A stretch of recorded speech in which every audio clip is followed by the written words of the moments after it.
Just one animal. That's all it took. From a single animal, ancient humans could get an entire supermarket, a hardware store, a clothing factory, and even a fuel depot, all from one body. Sounds unbelievable, right? And yet, this was everyday reality thousands of years ago. The question is simple. With no gun, no metal weapon, nothing but a wooden spear tipped with a chipped piece of stone, how did humans manage to bring down a 7-ton monster? And there's an even bigger question waiting behind that one. How did they turn that one massive body into an entire living city for survival? Let's go back to the Ice Age for a moment and see how a single hunt could change the fate of an entire group of people. The dust hadn't fully settled yet. The freezing wind still carried the sharp scent of blood, and the ground held one last, fading tremor. A 7-ton life had just stopped, forever. The people stood there gasping for breath, spears still gripped tightly in their hands, sweat and dust mixing together on their foreheads. Some had cuts on their legs, others had wounds along their arms, but there was no fear left in their eyes anymore. In its place was a kind of quiet awe, almost something like reverence, because they knew that what lay in front of them wasn't just a corpse, it was the certainty of an entire winter. It was the future of their whole community, resting right there in the dust. But this story doesn't actually begin here. It began much earlier, back when these same people sat huddled in fear behind a rocky ravine, quietly watching the animal graze from a safe distance. Just how terrifying was this problem, really? Picture it for a second. You're standing in front of an animal that outweighs you 5 or 6 times over. Its tusks are twice your own height, and a single stomp from one of its feet could shatter every bone in your body in an instant. You have no gun, no piece of metal, nothing mechanical to help you at all. What you do have is a plain wooden spear with a sharpened flintstone tied to its tip, and a handful of companions who are just as exposed and vulnerable as you are. This was simply the reality of the Ice Age. Nature had placed an almost cruel equation in front of these people. Either bring down this giant or lose the fight yourselves, to hunger and to the bitter cold. One person alone stood almost no chance against a mammoth. In terms of raw strength, this fight was completely one-sided from the start. But humans had something no animal ever had: the ability to plan ahead, and the power to work together as one. And that's exactly what turned the hunt into something closer to a war strategy, a contest where intelligence could finally win out over pure muscle. Weaving a web of strategy. A group of 20 or 30 people would work out the plan beforehand, deciding who would stand where. Some took the front, their job being to force the animal to change direction. Others hung back, shouting and waving torches to keep the chase going. And a few people would already be hiding at the exact spot they wanted to lead the animal toward. Maybe a natural ravine, maybe a muddy swamp, or perhaps a steep and dangerous slope. In a way, they turned the landscape itself into their greatest weapon, because they understood, very clearly, that fighting head-on in open ground gave them almost no chance of winning. The hunt itself would begin slowly, almost silently. The first strike would come from a distance, a spear thrown, then a quick retreat, everyone watching and waiting. The animal, enraged, would give chase, and right at that moment, another strike would land from a completely different direction. This could go on for hours, sometimes stretching across several days, as the animal was gradually worn down. Blood loss, exhaustion, and fear all worked together in the hunter's favor. Eventually, the animal would stumble into the trap they'd chosen, stuck in mud or fallen into a ravine, and that was the decisive moment. The entire group would leap in together, driving spear after spear into the animal's most vulnerable spots. This was, without question, the most dangerous part of the entire hunt, the ultimate test of nerve and courage. One wrong step, one jump made a second too late, and that person's life could end right there, in that very moment. Then came that final heavy tremor. The giant collapsed to the ground. There was no wild celebration in that moment, no roar of triumph, just a kind of exhausted relief settling quietly over the whole group.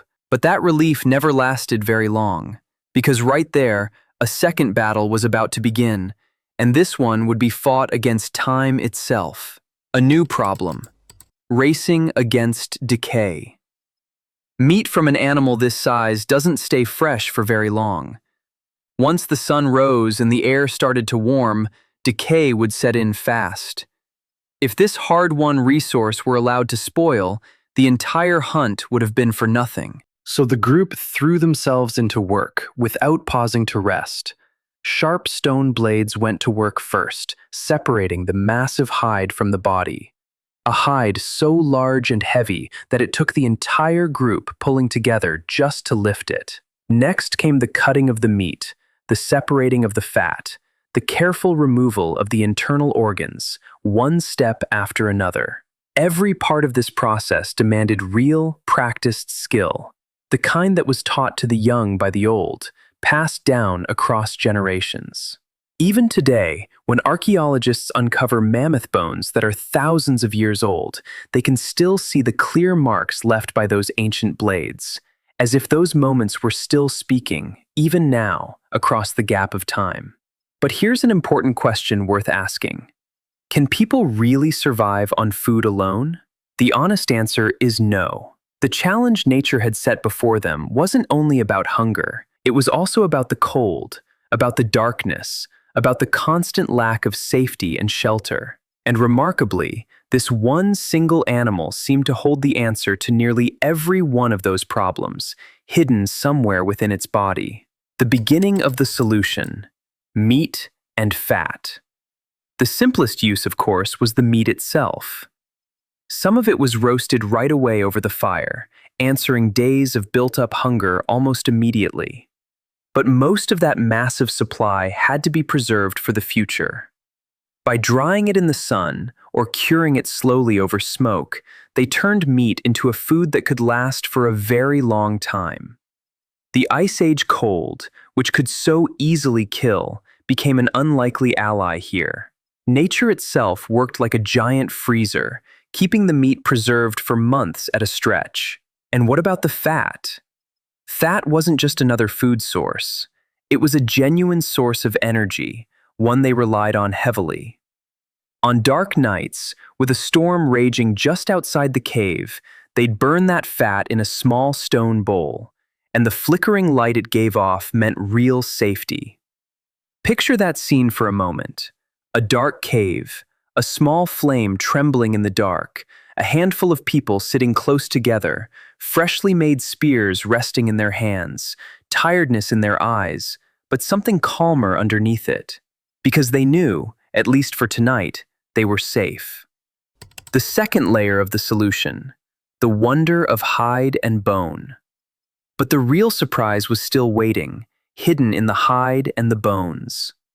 That enormous hide, once cleaned, dried, and worked soft, became clothing, shoes, warm blankets.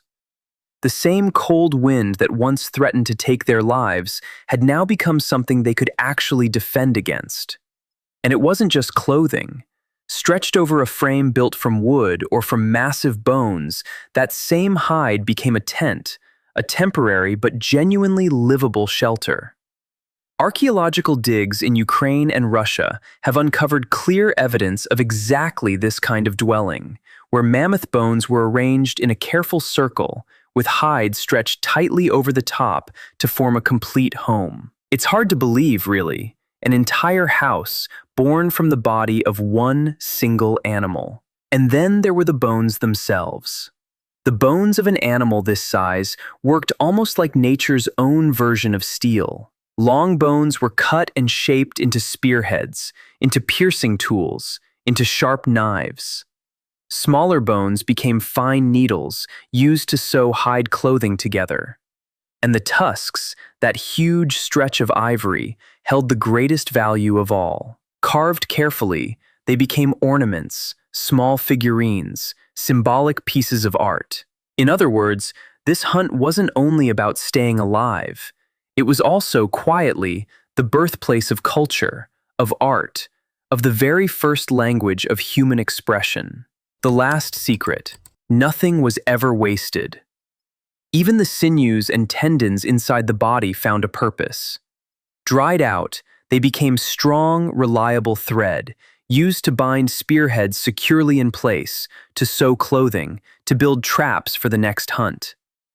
Bones were broken open too, revealing the nutrient-rich marrow hidden inside. And even the dry bones themselves sometimes served as fuel, especially on days when there was no wood to be found nearby. A single mammoth meant weeks of security. Sometimes it meant months of it. But its impact reached well beyond just filling stomachs. A hunt this significant also deepened the social bonds within the group. The meat was shared according to careful, established rules. Who had contributed the most to the hunt, who was elderly, who was still a child, whose need was greatest. Every factor was weighed and considered. This, in its own quiet way, was the beginning of an early form of economy, an early lesson in fair and thoughtful distribution. The biggest lesson of all, and the most remarkable thing about all of this, is that nothing, absolutely nothing, went to waste. Meat, fat, hide, bone, tusk, sinew, even the marrow tucked inside the bones. Every single part had its own dedicated purpose. In modern terms, you might call this a zero-waste survival system. Ancient humans understood something very simple and very true. If you let anything go to waste, survival becomes that much harder. Behind every single decision they made, there was a deep, careful calculation running underneath. How do you survive the longest, using the least? So when we picture that scene again, a group of exhausted people standing on a dusty plain, a massive giant lying still in front of them, we're not really just looking at a hunt. We're witnessing the exact moment a civilization's seed gets planted.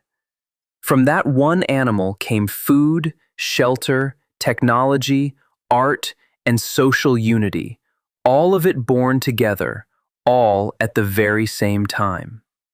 The fall of a giant meant, quite simply, that humanity had taken one more step forward.